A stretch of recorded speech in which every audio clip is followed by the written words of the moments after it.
लेकर जाएंगे कि पहले के युवा चोटा धारण किया करते थे, आज युवाओं चोटा उनका गायब हो चुका है। और रही मुख्यमंत्री, जो माननीय मुख्यमंत्री जी कर्म से ब्राह्मण है, नशा बेचने वालों को भी समझाएंगे और नशा करने वाले को भी समझाएंगे, और जो नहीं मानेगा प्रशासन से मदद लेकर नशा करने वालों के खिलाफ एक भयंकर चोट देने का काम करेंगे। हमारे लिए तो पक्ष विपक्ष कुछ नहीं है भाई। विधानसभा में हमारी कम से कम है ना 20 से 25 सीटें जरूर होनी चाहिए। आज का कार्यक्रम जो 11 दिसंबर 2022 को भगवान परशुराम महाकुंभ का आयोजन किया गया था, उसके लिए देरी से दिया गया धन्यवाद का कार्यक्रम था। मेरी गलती थी। सुरेंद्र बड़ौता जी ने, अमरजीत जी ने, दिनेश जी ने, सुदामा जी, हमारे बाली साहब हैं, सुखदेव जी हैं, भूतपूर्व प्रधान और पीछे खड़े हैं, इन सब का बार बार आदेश आता था कि आ जाओ, एक बार आ जाओ। तो कई बार व्यवस्थाएं ऐसी बनी या व्यवस्था थी, नहीं आ पाए। आज उसी के निमित्त ये कार्यक्रम था, और ये कार्यक्रम यहाँ सीमित नहीं होकर उस कार्यक्रम के लिए हमने 22 जिलों की 67 विधानसभाओं में हम गए थे। जहाँ जहाँ हम निमंत्रण देने गए थे, वहाँ वहाँ ये सारी टीम धन्यवाद करने हर ज़िले में जाएगी। इससे अगला कार्यक्रम आज शाम का सोनीपत ज़िले का गोहाना में कार्यक्रम है। जो हमारी टीम के, जो हमारे संगठन से जुड़े हुए थे उस कार्यक्रम के निमित्त, उन सब का धन्यवाद 30 सितंबर तक पूरे हरियाणा का करेंगे।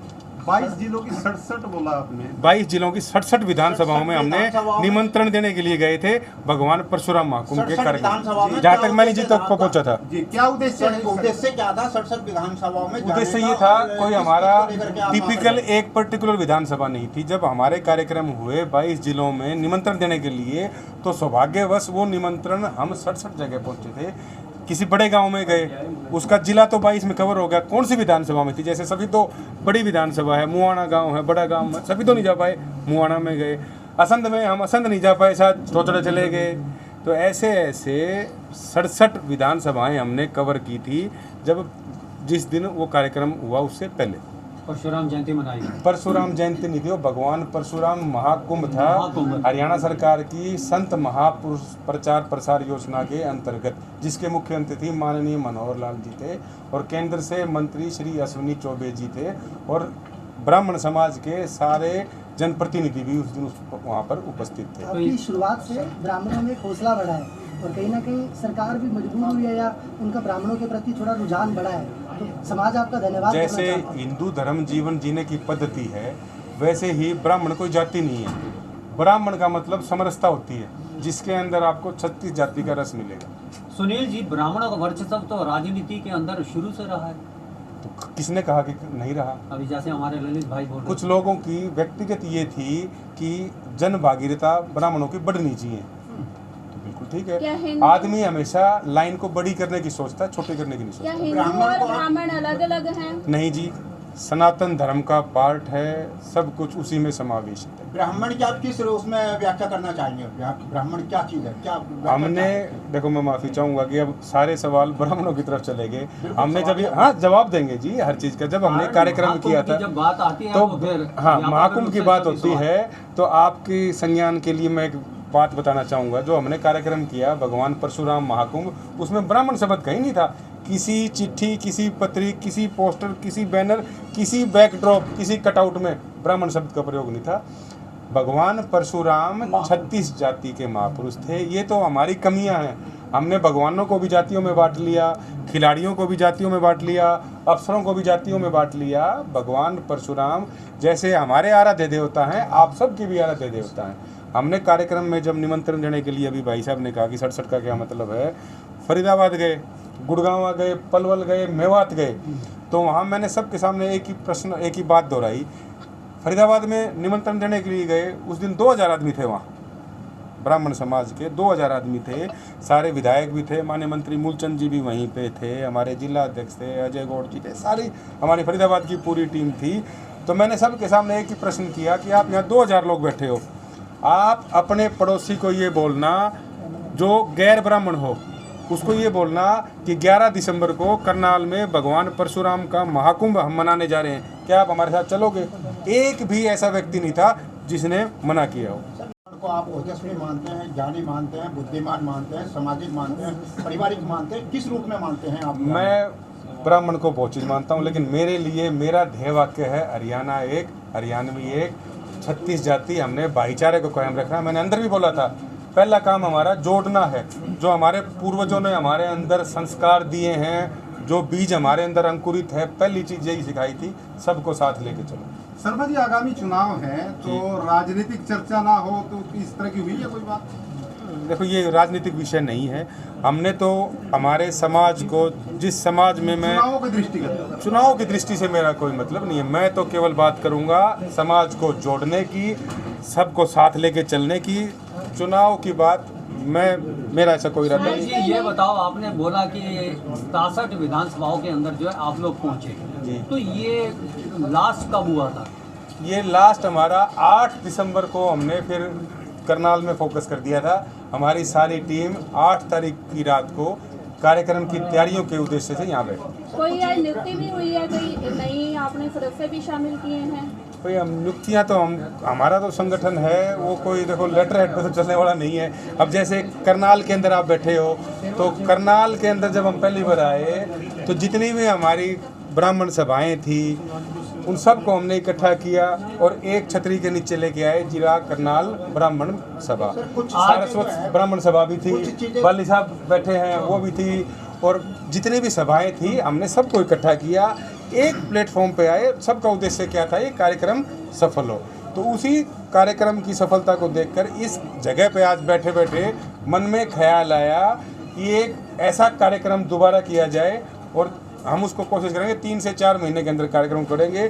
जो संख्या यहाँ आई थी इससे डबल संख्या का कार्यक्रम हम करके दिखाएंगे। सुनील जी, एक बात बताएं, ये जो महाकुंभ हुआ है इसके युवा वर्ग की, अब दिनेश जी बैठे हैं यहाँ, सारे बैठे हैं, वहाँ हमारे पास प्रत्येक जिले से युवा आए हुए थे। और खासकर मैं आपको और बताऊं कि कार्यक्रम का जो उद्देश्य था वो समरसता का था। मेरे एक मित्र थे, मैं उनका नाम नहीं लूँगा, वो बोले कि हमारी युवा जाट सभा बना रखी है, क्या हम इस कार्यक्रम में आए? मैं भाई बड़े बड़े पोस्टर लगा किया। जितने भगवान परशुराम हमारे आराध्य देवता हैं उतने ही आपके हैं। तो क्या आपको लगता है कि केवल ब्राह्मणों के घरों में भगवान परशुराम की प्रतिमाएं लगी है? आप घरों में जाके देखिए, भगवान परशुराम को मानने पूजने वाले लोग 36 बिरादरी के। मेरा सवाल है आपसे, अभी जो महाकुंभ किया था, हरियाणा सरकार को बुलाया था, अब आप कह रहे हैं 3 महीने में कार्यक्रम और करेंगे जी। क्या सारे नेताओं को बुलाएंगे या पर्टिकुलर भाजपा? आज ना, हम देखो ऐसा, हमने उस दिन भी कोई, हमने जिस दिन आपने अभी प्रश्न किया, मैं आपको बाई नेम लेके कोट करूंगा। फरीदाबाद में कार्यक्रम था, माननीय नीरज शर्मा जी भी थे वहाँ, कांग्रेस के विधायक थे।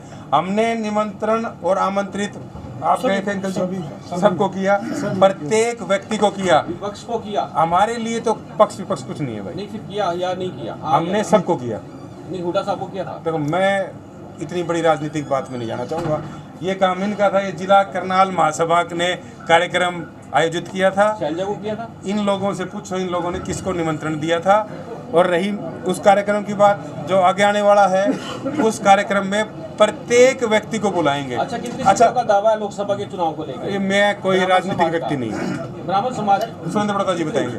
जी कितनी सीटों को लेकर दावा है? देखिए, मैं तो एक बात कहूँगा, माननीय मुख्यमंत्री जी से और आला कमान से भारतीय जनता पार्टी की, हमारे समाज की उचित भागीदारी लोकसभा में भी और विधानसभा में होनी चाहिए। कितनी सीटें देखिए, लोकसभा में और कितनी विधानसभा में ब्राह्मण समाज मांग करता है? आप कहोगे इब भी लोकसभा हमारी 2 सीटें हैं, ठीक है, 2 राज्यसभा की सीटें हैं, ठीक है, और विधानसभा, 90 विधानसभा में हमारी कम से कम है ना 20 से 25 सीटें जरूर होनी चाहिए। मतलब ये मांग करते हैं होना चाहिए था।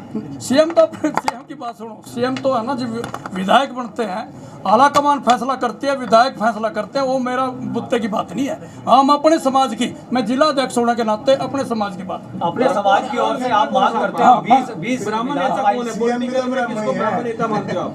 राजनीतिक क्षेत्र में किस व्यक्ति को ब्राह्मण नेता मानते हो? रामविलास शर्मा को मानते हो? देखो बात सुनो, मैं राजनीतिक आदमी नहीं हूँ, मैं एक सामाजिक आदमी, मैं किसी पार्टी का प्राइमरी मेंबर नहीं हूँ, मैं अपने समाज की बात को रख रहा हूँ।